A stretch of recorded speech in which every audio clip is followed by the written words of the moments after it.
What's up, and welcome to the top 20 songwriting secrets to get that professional sound. It's your boy Drew. The way this is going to work is we're going to give you 20 songwriting secrets. A lot of them are going to be mentality-based, philosophy-based, the way that you want to start treating your songwriting to be at the level of a professional full-time, as we discussed on the page you signed up on.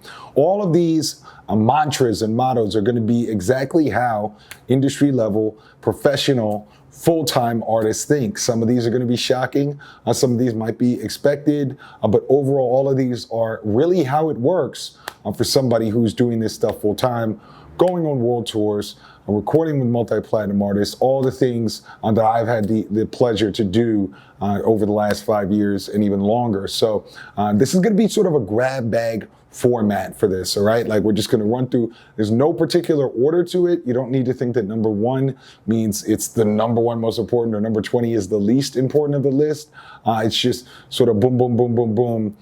Just different ideas for you to really get to that professional level. If you're looking for a more step-by-step format, definitely check out the songwriting course that's included in Rap Tycoon, our 6-week artist development program. That's the page you were taken to after you signed up. And that'll be a little bit more like, do this, do this, do this. That's a really great option. But here, what we're going to do is give you these 20 secrets straight up, highest quality, in no particular order. And you can kind of always come back to this. This is all free, yours forever. You have this link, and let's just get into it. You know what I'm saying?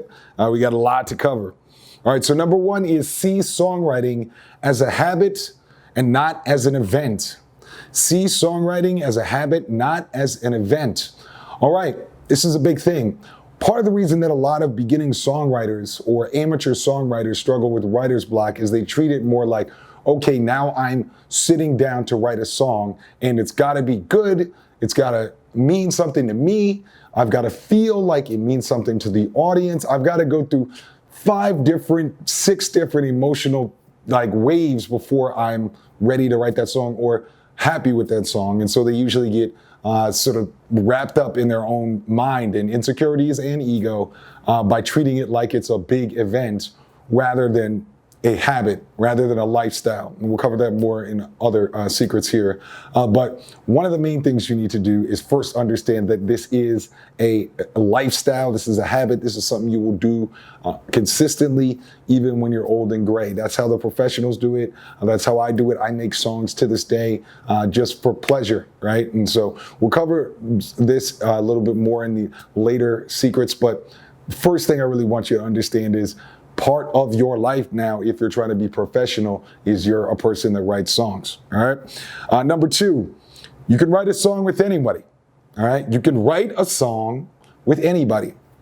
What I mean by this is, again, as it is a habit, it's part of your life, you should be very open-minded to writing songs as a rapper with genres that you don't even listen to, you may not even enjoy, all right? There's a lot of value in that. The cliche example at the taping of this video is, of course, Lil Nas X. Like, he didn't have that blockage in his brain that says, I'm only trying to do trap, or my music is just this one way. He was able and open to doing some country music and then eventually having Billy Ray Cyrus and being open-minded to collaborations and writing songs with anybody because, again, it's a habit. I write songs in the same way that you eat every single day. Like, sometimes you have a meal of a certain type of cuisine and you might eat with this kind of person. Other days you have cuisine, you have fast food with your homie, and then other days it's a big deal. You know what I mean? Like, because eating and food and nourishment and sustenance is a habit, it's part of your lifestyle. You're not as particular. Every single meal has to be this big stress point, right? Same with a song, all right? Collaborate with everybody. Be open-minded. It'll make your music better. And you never know. You might have Lil Nas X moment where you have the most successful Billboard #1 song of all time. You never know. Number 3, songs are hours, not months. That means they describe small moments in time, right? Songs are hours and not months. This is a big thing because a lot of artists seem to think that a song is supposed to describe their entire life, or a song about a girl is supposed to describe, bar number 1, we met at the restaurant. And then part number 2, then we started dating. Part number 3, she looked at me. You know what I mean? Like, don't overthink it. Songs are often just one moment in time, all right? Like, it's just his arms are sweaty. He's nervous. He's about to get on stage. Lose yourself. Staying is a little bit more, longer term, but for the most part, it's really just a song about the moment that he's writing a letter to Eminem. So songs are meant to be described as one moment, one feeling on one day. And then you can expand from there to reference other parts of your relationship or the emotion, right? So you can make a song, a club banger, that only has to do with Friday night, the 3 hours that you're on there on Friday night. Or you can make a love song that just describes when you finally realized you fell in love with her in the morning, right? It's one specific moment in time, not like months and forever. There are rap storytelling examples of that where they tell the whole story, but that's pretty far and few between. And if you're trying to get to that habitual habit of making great songs, you're going to want to focus a little bit, zoom in a little bit more with your writing, all right? Number 4, just because you write it doesn't mean you have to sell it or even play it. So just because you write it doesn't mean you have to sell it or even play it. All right, this is very huge as well. This is similar to the it's a habit. Don't be so precious with your music. What it really comes down to is when you're sitting down to write a song, if you find yourself overthinking it or writing less than you should, it's often because your evolutionary brain is telling you that, oh, well, it has to be so good that I have to sell it, or it has to chart. Is this good enough for me to play for my friends? Like any version of that, when it's a habit, when it's a lifestyle, songwriting, you are not so precious about it. And sometimes you just write a song because it's fun. Like I said, I write songs all the time where I'm just doing it because I like to write songs. I like to write raps. I like to flow, right? You know what I'm saying? Like, I'm not sitting there, I'm not going to finish a song unless I feel like it's a top 20 hit. Or I'm not going to finish the song unless I feel like my friends are going to listen to the finalized version, right? Don't think like that. It'll slow you down. And as we develop more of these secrets in this video, you'll start to see that that's just not how professionals treat their music, all right?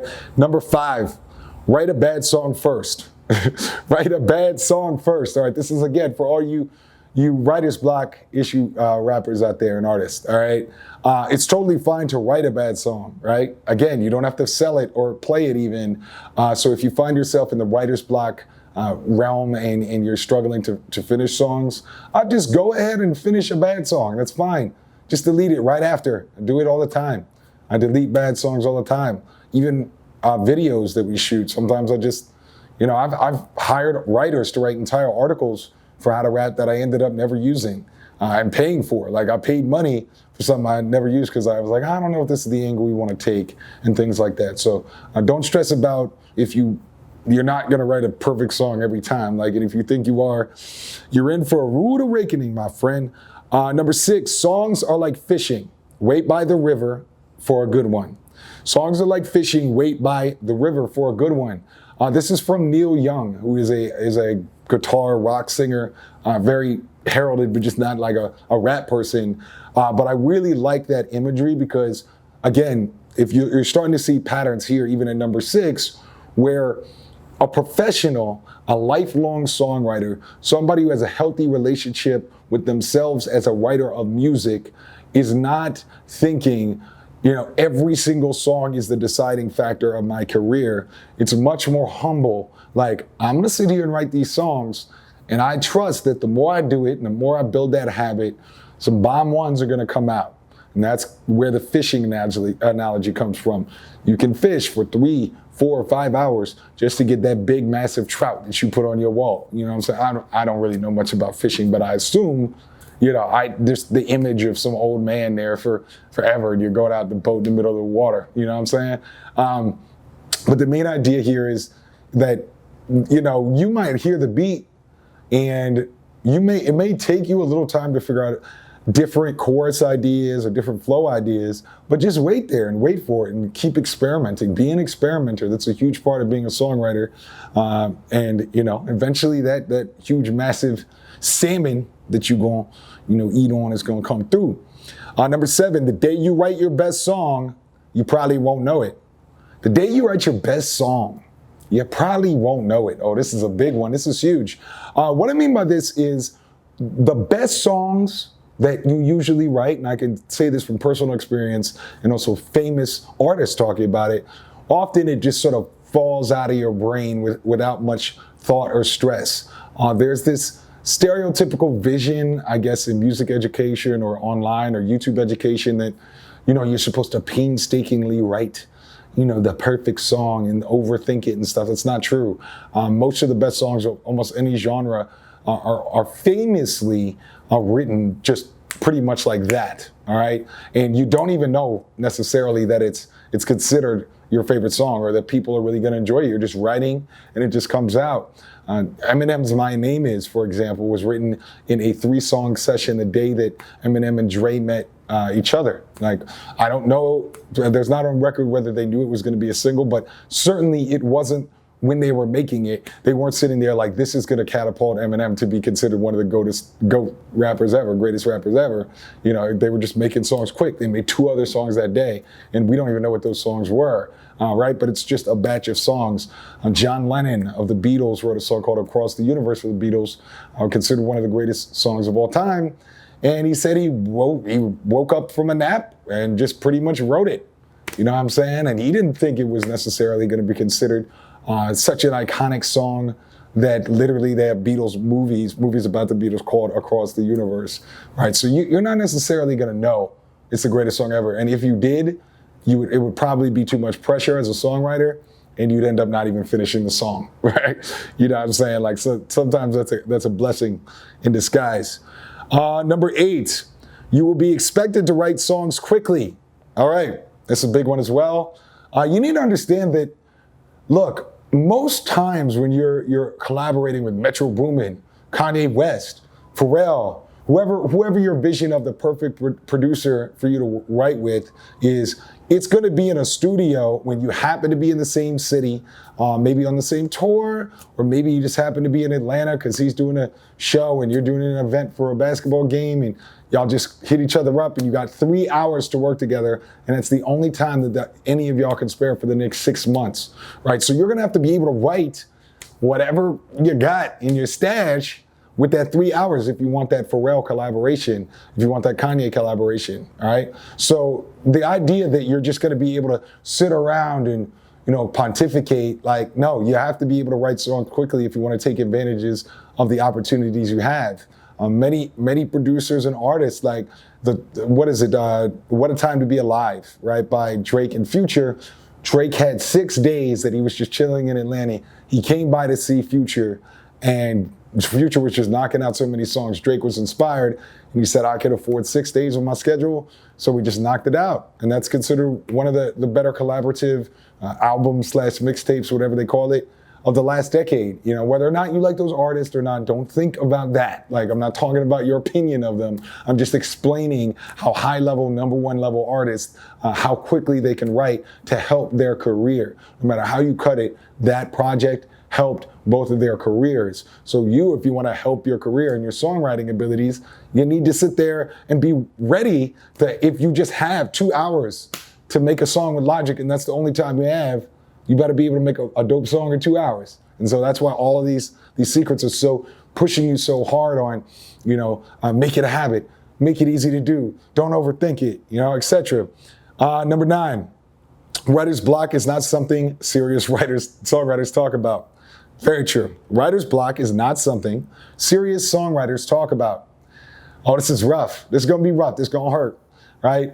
Truth be told, obviously I'm a coach, I'm a teacher, so part of my job is to try to support artists and talk them through writer's block, but be very aware that in the actual professional full-time music industry, nobody has time for that kind of stuff. If you were to meet with J. Cole and just say, I have writer's block, like, it's unlikely that would endear him to you. If you were to meet with Jay-Z and he's considering signing you, and he's like, okay, what I'm saying, you got 4 hours, let me try my Jay-Z voice, you got 4 hours, show me what you can do, right? And you say, well, I've been been having some trouble, writer's block, trust me, you ain't signing to Rock Nation. All right. I don't know any songwriters, honestly, any songwriters in 15 plus years who are full-time musicians that talk about writer's block very much. It certainly exists from time to time, but things like, I've just been struggling with motivation and it's so hard, and damn, you know, I need that extra push just to write this. Like, that stuff just isn't a problem for full-time musicians. Part of the reason is because they've made it a habit and it's a lifestyle. And, you know, eventually, as I like to say, you get writer's itch where you can't stop writing. So for me, I have to stop. I have a guitar, I got Fruity Loops, I got recording program. Like, I often don't record every single day musically, like rap and stuff, because I know I won't stop. Right. So writer's block is literally non-existent for me anymore. And you'll get that way if you follow the rest of these secrets and you just make it a habit. But you just got to be aware, like, that stuff doesn't exist to the pros. Number 10, great rapping on a song doesn't mean it's a good rap song.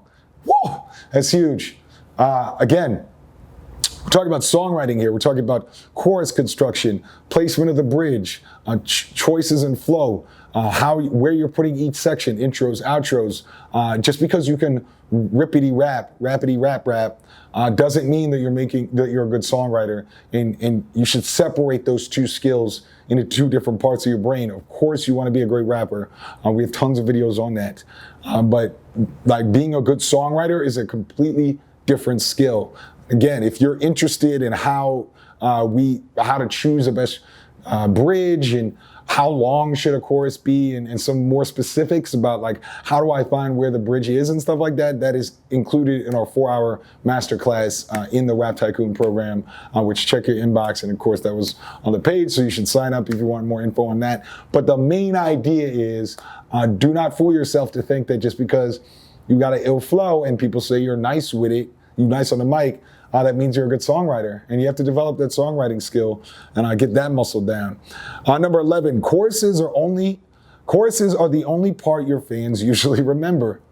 All right, choruses are usually the only part look, your fans are not listening to Five Fingers of Death every day, or LA Leakers are watching How to Rap Drew. They're listening to your music when they're in an emotional state. Whether that's really sad driving down the road because their girl broke up with them, whether that's drunk in the club, whether that's just got fired from their job and they got to listen to that one album that means everything to them. Point is, they're going to remember the most iconic part that really speaks to their soul, and often that is just the chorus or the main phrase, right? You got to lose yourself in the moment. The moment you own it, that's what your average fan is going to remember. I can guarantee your average fan who isn't trying to rap or isn't a rapper does not remember soul is escaping through this hole that is gaping. You know, they don't remember verse 2 or verse 3 or whatever that is. You know, your average fan, if it's Kendrick fan, just remembers Be Humble, right? And maybe the left stroke went viral. They don't remember with the Photoshop, like whatever verse 2 is, all right? So your chorus, your hook is the main concept here, and that's important to remember. Listen to other genres more than you are currently. All right, that's very huge as well. Again, the Lil Nas X example, Go Loco, YG. It shouldn't be confusing to anybody that genre bending is a big thing. And if you're able to incorporate your rap into other genres and get featured, like Pitbull made an entire career on this. Like, if you listen to old Pitbull, he used to just rap normally. He was a Miami rapper. Like, he's like on some Trick Daddy type stuff. But he was able to genre bend. And now he is, as far as money is concerned, one of the most successful artists in the world. So just be open-minded to other genres. Number 13, finish the song or quit rapping. Wow. Facts, right? Dude, again, if you're trying to be professional here, if you're trying to do this full-time, really, really understand, like, the pros, the full-time people, don't do things like just walk away with half songs consistently. Like, that's just not a thing. You know, that doesn't happen, all right? Only amateurs are sitting there like, I have 50 half-done beats or half-done songs. So if you're not ready to begin to implement as a habit, as a lifestyle, song finishing, I mean, it just honestly, this is not the game for you. Number 14, classic songs are more memorable than classic verses. Huge, huge. Again, it's very similar to what we said about the chorus is the memorable part. Juicy. But your average person, even a real rap fan, what's your favorite Notorious B.I.G. song? Juicy. What's your favorite Eminem song? Lose Yourself. Now, are you telling me that the Lose Yourself verses, as far as technical ability, are better than Kill You or some of his faster songs? As far as skills, absolutely not. Kill You, I mean, that's some of the greatest rapping ever invented as far as skills, but Lose Yourself is the more iconic song. And so again, the supremacy of the song, we like to say, the song is the currency of the music industry. It's the coin of the realm. It's the dollar bill of the music industry. Songs, not raps, dog, not ill flows, because you've seen enough battle rappers and people who murdered the Funk Flex freestyle and who don't have much of a career at this point to know that the songwriters are the ones that are winning, not just the ill flow, MCs. Number 15, practice writing theme songs. All right, this is another big one. All right, so one of the ways that I was able to travel around the world on my last world tour was a millionaire that I knew, a millionaire that I knew wanted a theme song for his business, and I wrote him a theme song. And because I'm following all of these secrets, it took me like 3 hours to do it. It wasn't that hard. I did it in my sleep because I followed these secrets, but also because theme songs are meant to be simple and meant to not necessarily show every skill you got. It's meant to be something that the average fan listens to, and I'm very aware of that. I know how the fan thinks. So you should do the same thing as well. A lot of money, a lot of opportunities in being able to write a good theme song. Practice writing theme songs for yourself, to market yourself. A lot of the biggest, think about how many rappers have theme songs for themselves and how big that is. Notorious, right? Biggie, my name is Slim Shady. Jigga, that, right? Jay-Z. Theme songs, DMX, right? All that. Those are all theme songs for themselves. Great branding. Number 16, songwriting is a lifestyle. All right. And so this is just another way of saying what we said in the beginning about it's a habit. Make it a habit. It's I be writing songs just because I be writing songs, not because I need to figure out how to express myself and I go through writer's block and I'm so depressed because it's so hard to become a rapper and what do I do? Help. You know what I mean? No, I write songs. 17, save your half-finished songs for features. If you must, right? If you must have these half-written songs, right? And I already said, finish the song or just quit because this ain't the game for you. If you must do it that way, then just throw them for features. Get an extra verse from another rapper on there. That's a very big way that a lot of the most famous features ever are done, where it's I had this song sitting around, or the feature verse wasn't getting used. And so, you can just throw that to another artist and now you have a full song. Number 18, write more bridges and breakdowns. Again, write more sections that aren't just hook, verse, that are structured like every other musician ever. If you want to stand out and be original, add more bridges, add more breakdowns, add more refrains, pre-choruses, all this stuff. We cover this extremely in depth in our songwriting masterclass, which is in Rap Tycoon. But needless to say, you need to have more than just the here's a verse, here's a chorus, here's the second verse, here's the chorus repeated, song is over. You can do that, that's the bread and butter. But if you really want to stand out and make great music and have original songwriting, then you're going to need to be doing more than just verse, chorus. 19, repetition is the God particle of music. I mean, there's multiple levels you can think about this. Initially, when I wrote this, I just mean repeat yourself more often, especially the lyrical miracle rappers, all right? The people that are all about the bars. Most of my notes when I'm coaching my one-on-one students is some version of, I don't know what I'm supposed to chant along with as a fan. Again, remember, I'm drunk in the club. I'm stressed out because I hate my life, right? My girlfriend just broke up with me. I'm your fan. This is what I'm going through. I can't latch on to a million words at once. Where's the, my tea's gone cold, I wonder why I got out of bed at all. Where is that? It's not just, yo, my name's Drew, come with the flame crew, do what you can't do, maintain, you know what I mean? Just word, word, word. Repeat yourself more often, it'll make it more catchy. Repetition on the other end, as the God particle, is repetition of practice, repetition of songwriting, making it a lifestyle. Again, God particle of music. That is the key to success, truly, right? And the last one, number 20, fans should be able to repeat your chorus after one listen. What I always like to say is a fan, a 5-year-old all the way to an 85-year-old should be able to know exactly what part of the chorus, what part of the song your chorus is, and be able to roughly kind of hum it along after just one listen, right?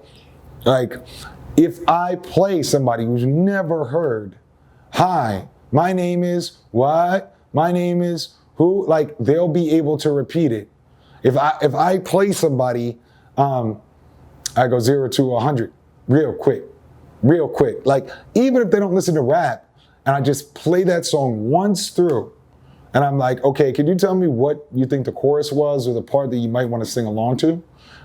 They'll probably be like, even just after one listen, like 0, 100 something, right? Something about real quick, right? And these are people that aren't music like geniuses or musicians, right? You're making song for people that are not in your industry. So you have to simplify it, right? The scientist doesn't, like, they write scientific papers for other scientists, but if a scientist writes a book, they're gonna keep it real simple. They ain't gonna go talk about some neutrons and electrons and stuff they don't understand. They're gonna be like, small particles, right? Make it easy for somebody like myself that doesn't understand all that science stuff, right? So there are the 20. I'm clacking in just around a half hour. Bomb stuff. I'm gonna actually leave this with no music in the background just so you can hit this in 2x on the YouTube if you wanna bust it out in 15 minutes or re-listen to it and just kind of like go over it. Again, if you're looking for more in-depth information, a step-by-step training where we exactly explain with like examples from Drake, Kendrick, people like that, where does the chorus go? How long should the chorus be? What, like, literally, Drew, let me throw you a beat and you tell me what part is what part, all right? And then I go in with you and I show you, okay, what do you think this part is and where do you think this chorus would be, etc. Go check out the Songwriting Masterclass, Hit Records, Hot Beats on Rap Tycoon, our 6-week artist development program, which is in your inbox. That's where you're getting these email messages. But hopefully this helps. I really appreciate you watching. And it's the big homie Drew. I'm out.